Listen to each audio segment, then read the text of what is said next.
Yeah, so the go slow camper is great, but there are some trips where like it just wasn't cutting it. Especially if it was going to be windy. The thing is so noisy in the wind. And a lot of my races, my joints are just so tired and achy at the end of the race. Crawling up in there is kind of miserable. And especially getting out in the middle of the night to do your thing. So we're going to try a van. We're going to keep the go slow camper for some missions, but I'm hoping this will take care of a lot of the rest of them, especially when it's colder too. The go slow camper was kind of chilly. So why did we get a passenger van? I did a lot of research. Everybody said, don't get a passenger van. The windows will have all kinds of condensation issues. Well, I talked to people that actually own them, and they're not having condensation issues. And they make motorhomes with lots of windows, and they don't have condensation issues. So we're gonna hope we don't have condensation issues either. The reason you get a passenger van is because, ta-da, the interior's already done.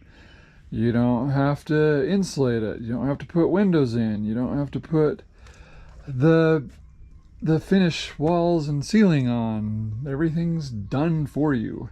And if you want to convert it back to a passenger van to either sell it or haul passengers, you can do that. In fact, we wanted a front bench anyway for grandkids to come along with us, so this was ideal for us. The only thing is the seats are a pain to remove in this Sprinter. It took me quite a while to get the rear one out by myself, and as you can see, the previous owners had lots of fun in here, so now I'm vacuuming and scraping the Slurpees and toys and stuff out of these tracks. And then they're still going to be gross, so we'll probably put a rug down anyway. But hey, it's a start. Stay tuned to see where it goes.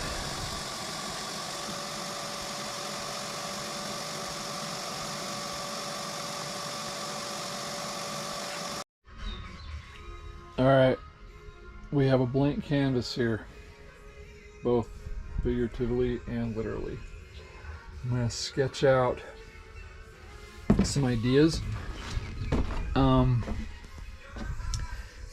From here to here is almost wide enough to sleep in. If you know anything about these Sprinters, most people put those pop-out windows so that they have some leg room, headroom. But I sleep curled up in a ball, and my wife is only 5 feet tall. Okay, that rhymes. That's exactly, well, 6 feet, basically, from there to there. As long as you don't wake up in the middle of the night having a nightmare and kick the window out, I think we're going to sleep east-west, not north-south, because then that allows me, with a queen-size bed, to put this row of seats back in, maybe. Yeah, so while I was picking up the van, I stopped by IKEA and picked up this Allgoodness mattress, queen size, and these slats, the Leroy. So in order for them to work east-west, I'm gonna have to modify the mattress down to about 72 inches. I think we can do that. Oh, hey, so I think I got a plan. We're gonna do, I called around, found some 3x3 by 3/16 aluminum angle. It's gonna be expensive, about 150 bucks for a 25 footer, but that's exactly what it's gonna take to go around. I'm gonna use those screws and then use riv nuts to put 2 more in. Hang everything from those 4 bolts. Kind of funny because I'm gonna spend probably, I don't know, 175 bucks on this frame, and I could have just bought an IKEA frame for 100 bucks and modified it, but then it would have been wood, and I don't know if I really want to put a lot of wood in this van. I think it looks like more of a industrial type vibe. Aluminum, 80/20. Yeah, I'm not going to do a lot of wood in here.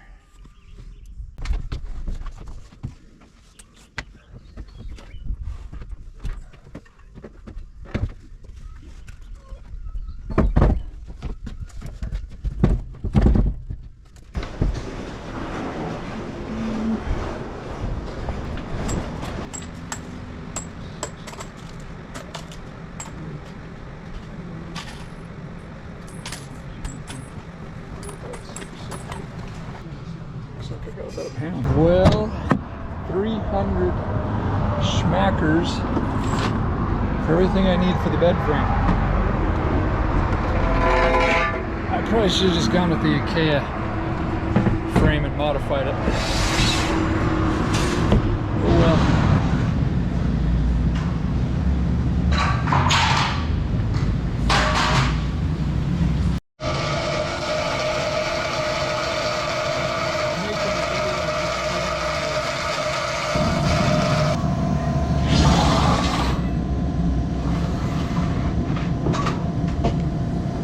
Alrighty, thank you. No problem, thank you.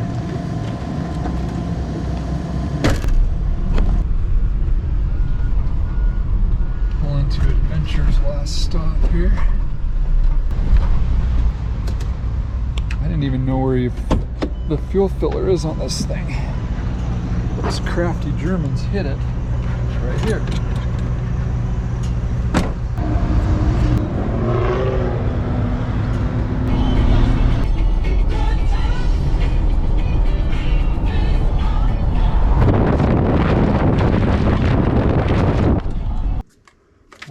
Mixing up JB weld.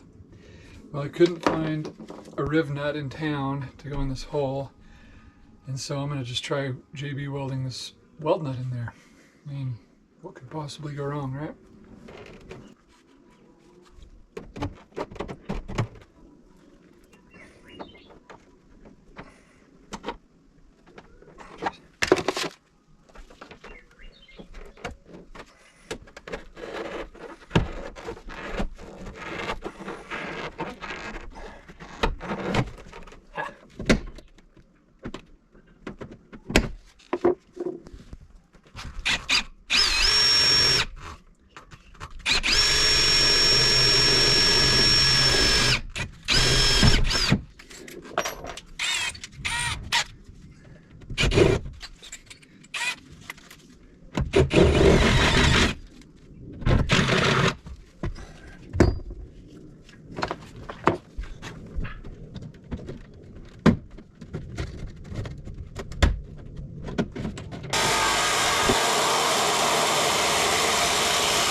Struggling a little bit how long to cut these.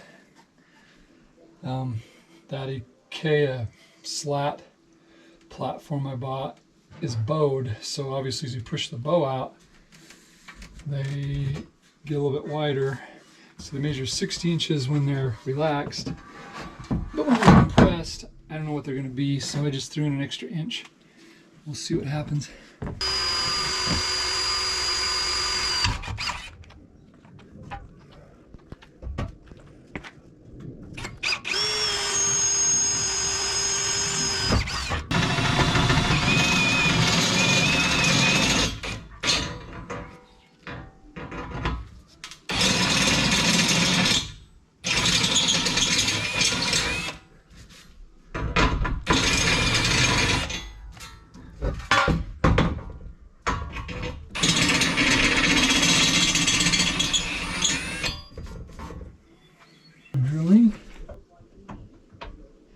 the tolerances are on these vans. If everything, I mean, you think, well, it's a Mercedes, it should all be plus or minus 10 thousandths of an inch, but I'm sure it's not. I mean, the van itself is an organic shape. There isn't a straight line on it anywhere.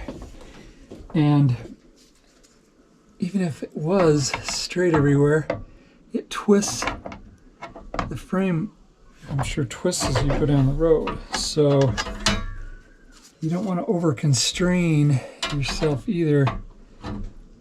Make sure you got some room to twist.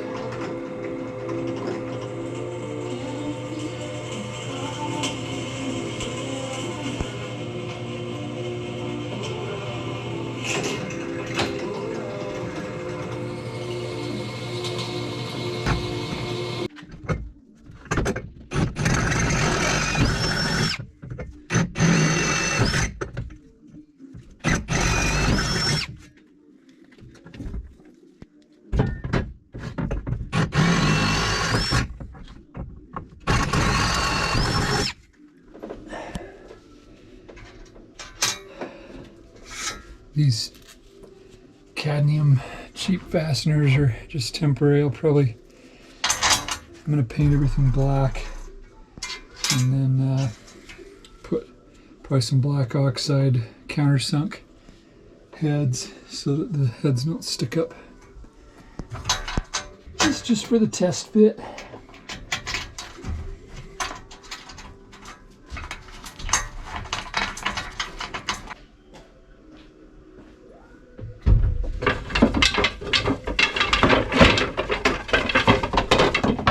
Starting to question whether these were really intended to go in something that's driving down the road.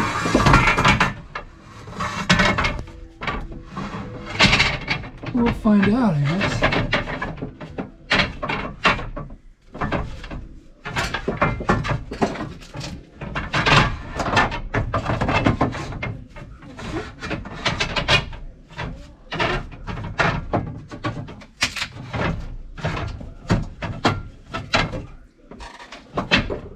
Yeah, I don't know. I might need to put some fasteners or stoppers on each side of these to keep them from sliding around. It reminds me of that scene in the Steve McQueen movie, The Great Escape, when they were taking like every other slat out of the bunk beds to use them for the tunnels. And then one of the POWs went and jumped on his bed and it just collapsed. And he fell through all the way to the floor. Kind of looks like that, doesn't it? So it turns out all I gotta do is unzip that and cut some foam off and we'll be good to go.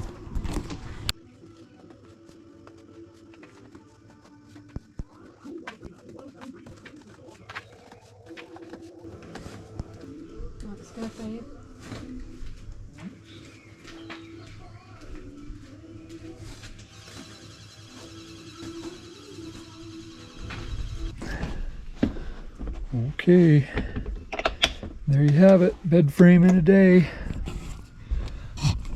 I mean, I would have had it painted and everything, but it